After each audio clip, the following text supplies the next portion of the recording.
Hi hello' নমস্কাৰ। মোৰ আন এটা ভিডিঅ' লৈ আপোনালোকৰ মাজলৈ আহিছোঁ।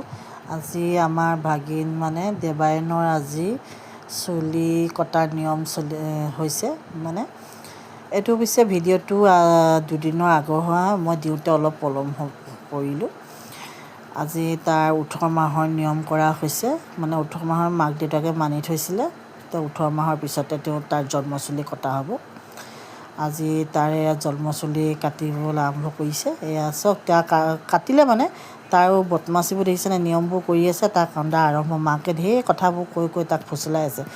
তাক পিছে ফুচলাটো খুব টান, অকণমান দুষ্টামিও কৰে। ডাঙৰ হৈ আহিছে ন। আজি দেখিবলৈ দেৱায়নক অলপ বেলেগেই লাগিছে। তাৰ উৎপাতো কিন্তু মন্দিৰতো কমা নাই দেই। এয়া চাওক, দেৱায়নৰ আজি চুলি কটা নিয়ম হৈ গ'ল। এইফালে সি কান্দি আছে, মাকে ঢেৰ কথা কৈ তাক ফুচলাই আছে। কি ক'ব, সৰু বাচ্ছা, অকণমানতো আমনি কৰিবই ন। এয়া পাণ্ডাই এইটো নিয়ম কৰি আছে। এইফালে আকৌ ডাঙৰ ভাগিনে কি কৰিছে দেখিছেনে, ককায়েক ভায়েকৰ মৰম। তাৰ চুলি কটা মাথাটোত বাতি এটা লৈ পিনে টকটকাইছে। সি সেই শব্দটো শুনি খুব মজা পাইছে।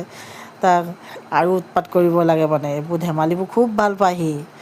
আৰু অকণমান খেলি ভালো পায়, অকণমান